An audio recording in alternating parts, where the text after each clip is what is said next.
नमस्कार। मैं प्रकाश काजलेट गांधी सीरीज की पहली कड़ी में आप सभी का स्वागत करता हूं। और आज के इस वीडियो में गांधी जी से संबंधित जो अलग अलग तारीखें हैं और अलग अलग तारीखों पे जो भी चीज़ें हुई उनसे संबंधित जो भी चीज़ें हैं हम उनके बारे में चर्चा करने वाले हैं।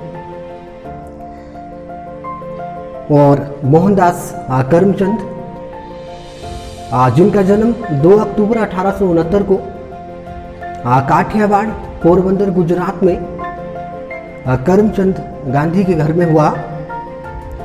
और ये वही वक्त था जब दुनिया में कई तरह की अलग अलग जो हलचलें थी वो हो रही थी।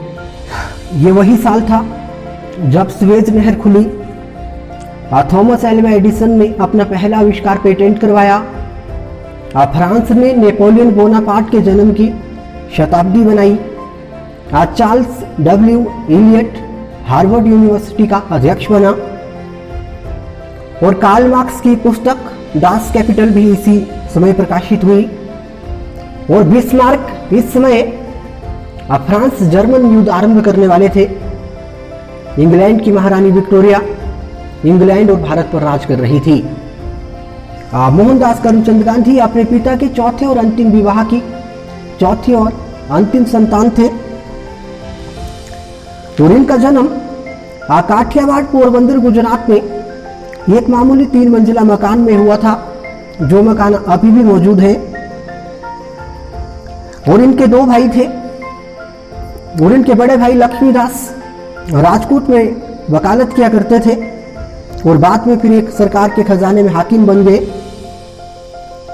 और इनके दूसरे भाई करसनदास पोरबंदर में पुलिस के सब इंस्पेक्टर रहे और अंत में ठाकुर के रनवास के सब इंस्पेक्टर हुए। और गांधी जी के जीवन काल में इनके दोनों भाइयों की मृत्यु हो गई। इनकी एक बहन थी जिनका नाम था रलियातबेन, जो इनसे 4 साल बड़ी थी और वो गांधी जी की मृत्यु के बाद भी राजकोट में ही निवास करती रही। और गांधी मोहनदास करमचंद गांधी एक ऐसा व्यक्तित्व जिन्हें दुनिया कई नामों से जानती है और जिन्हें समय समय पर अलग अलग लोगों ने अलग अलग नाम दिए।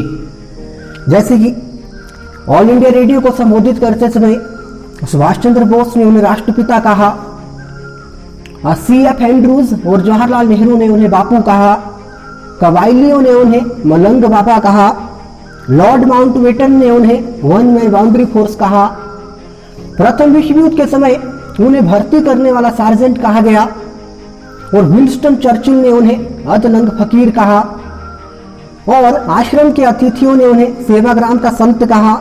जब वो दक्षिण अफ्रीका में थे तो उन्हें भंगी शिरोमणि कहा गया और जब वो दक्षिण अफ्रीका में थे तो एक अंग्रेज मैजिस्ट्रेट के द्वारा उन्हें कुली बैरिस्टर नाम दिया गया।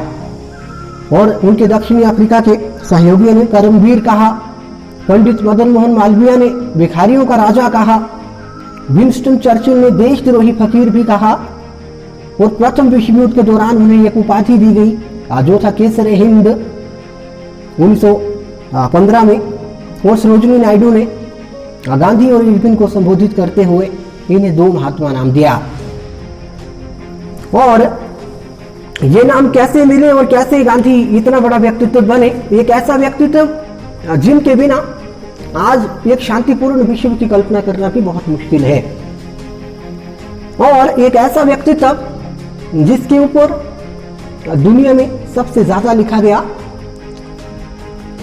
और ऐसी बहुत सी चीजें हैं जो हम इस सीरीज में डिस्कस करने वाले हैं। तो आज की इस कड़ी में, इससे पहले कि हम ये सारी चीजें डिटेल में करें, सबसे पहले आज के इस वीडियो में हम टाइमलाइन का जिक्र कर लेते हैं। वो तारीखें जो गांधी के जीवन से संबंधित हैं और वो तारीखें जो भी एग्जाम रहते हैं, चाहे वो यूपीएससी हो या एचपीपीएससी के एग्जाम्स हो या अलाइड हो या नायब तहसीलदार हो, उसमें वो तारीखें जो है वो संबंधित रहती हैं और अक्सर एग्जाम में पूछी जाती हैं। और हाँ, गांधी के जीवन की जो बातें हैं वो हमें सिर्फ इसलिए ही पता नहीं होनी चाहिए कि ये एग्जाम में आती हैं, क्योंकि हमें ये बातें इसलिए भी पता होनी चाहिए क्योंकि आज जब भी कहीं पर भी कोई भी हिंसा होती है तो हमें सबसे पहले गांधी याद आते हैं। और गांधी के सिद्धांतों पर आज कई देशों में अलग अलग तरह की जो डिग्रियां हैं वो दी जाती हैं। यहाँ तक कि डॉक्टरेट तक की जो डिग्रीज है वो गांधीयन थॉट्स के ऊपर होती है। और गांधी के सिद्धांतों पर अगर हम चलें तो बहुत सी जो समस्याएं हैं वो अपने आप सुलझ सकती हैं। और गांधी को लेकर के कई सारी कहावतें भी प्रचलित हुई। चलिए वो हम देखेंगे एक एक करके, लेकिन आज हम इस वीडियो में टाइमलाइन की बात करने वाले हैं, गांधी से संबंधित तारीखों की बात करने वाले हैं, तो थोड़ा सा ध्यान दीजिएगा। सबसे पहले 2 अक्टूबर 1869 पोरबंदर में गांधी जी का जन्म हुआ। 1882 में 13 साल की आयु में इनकी कस्तूरबा बाई से शादी हुई और जून 1888 में इनके पहले बेटे का जन्म हुआ जिनका नाम था हीरालाल। और 29 सितंबर 1888 महात्मा गांधी साउथहैम्पटन इंग्लैंड पहुंचे। 6 नवंबर 1888 को महात्मा गांधी ने inner temple in of court में दाखिला लिया। 27 मई 1891 को इन्हें बार में विधिवत प्रवेश दिया गया। 28 अक्टूबर 1892 को इनके बेटे मनीलाल का जन्म हुआ। 25 मई 1893 को महात्मा गांधी नटाल डरबन पहुंचे। 26 मई 1893 महात्मा गांधी ने कोर्ट में पगड़ी हटाने से इनकार कर दिया था। 31 मई 1893 पीटर मैरिट्सबर्ग रेलवे स्टेशन पर पहली बार प्रथम श्रेणी के डिब्बे में इन्हें धक्का देकर जो है उतार दिया गया। तारीख थी 31 मई 1893।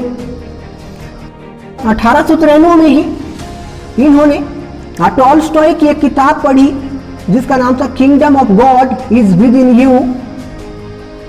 उसके बाद 22 अगस्त 1894 को महात्मा गांधी नटाल इंडियन कांग्रेस में शामिल हुआ। नटाल इंडियन कांग्रेस की इन्होंने स्थापना की। 9 जुलाई 1896 को ग्रीन पैम्पलेट को राजकोट में लिखना शुरू किया। और 16 नवंबर 1896 इन्होंने पब्लिक लेक्चर दिया पूना में, जो कि सभा थी पूरी, उसकी जो अध्यक्षता थी वो रामकृष्ण भंडारकर के द्वारा की गई थी।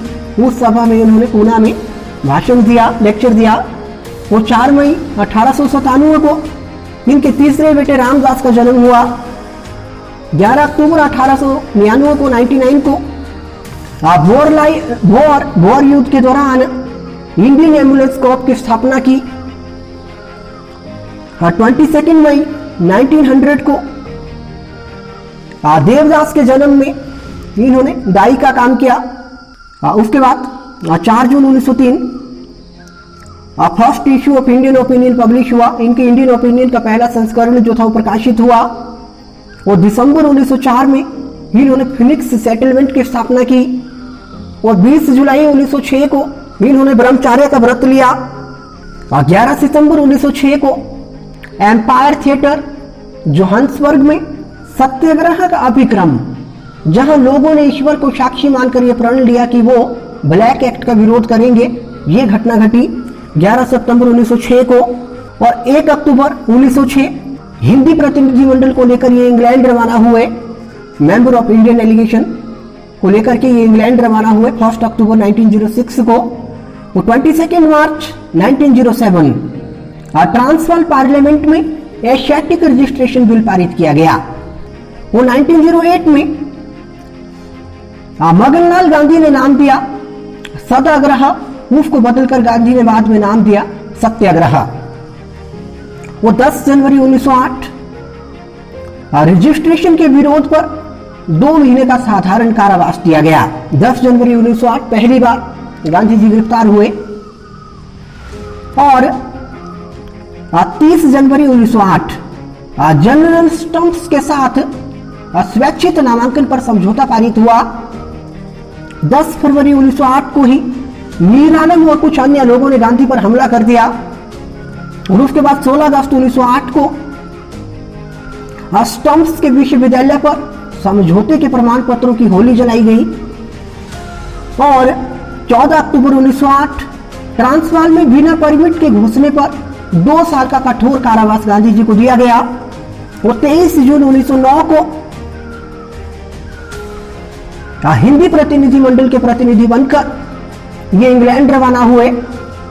13 से 22 नवंबर 1909 को किल्डोनन जहाज पर जाते हुए रास्ते में इन्होंने हिंद स्वराज लिखा। और 11 से 18 दिसंबर 1909 इंडियन ओपिनियन में हिंद स्वराज को प्रकाशित किया। मार्च 1910 हिंद स्वराज पर प्रतिबंध लगा दिया गया और इंडियन होम रूल की अनुवादित कॉपी टोल्स्टॉय को भेजी। 23 जून 1910 टोल्स्टॉय फार्म की स्थापना की गई। दूध के निग्रह की शपथ और फलों के आहार पर प्रयोग किए। और 22 अक्टूबर 1912 गोपाल कृष्ण गोखले का साउथ अफ्रीका का दौरा शुरू हुआ। और 22 सितंबर 1913 को कस्तूरबा और अन्य लोगों को जो था वो गिरफ्तार कर दिया गया। और 23 सितंबर 1913 को कस्तूरबा गांधी को 3 महीने का कठोर कारावास की सजा जो थी वो दी गई। 26 जून 1914 गांधी व अन्य कारावास के निर्धारित समय से पहले अप्रतिबंधित रिहा कर दिया गया और कस्तूरबा गांधी को भी जेल से जो था वो रिहा कर दिया गया। 26 जून 1914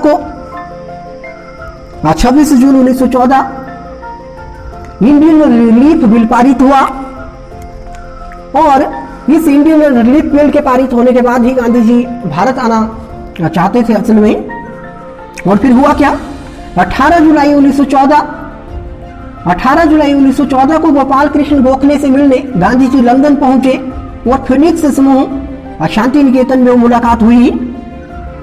और 17 फरवरी 1915 को इन्होंने शांति निकेतन की यात्रा की। और 5 अप्रैल 1915 को इन्होंने कुंभ मेला हरिद्वार में पहुंचे गांधी जी 5 अप्रैल 1915।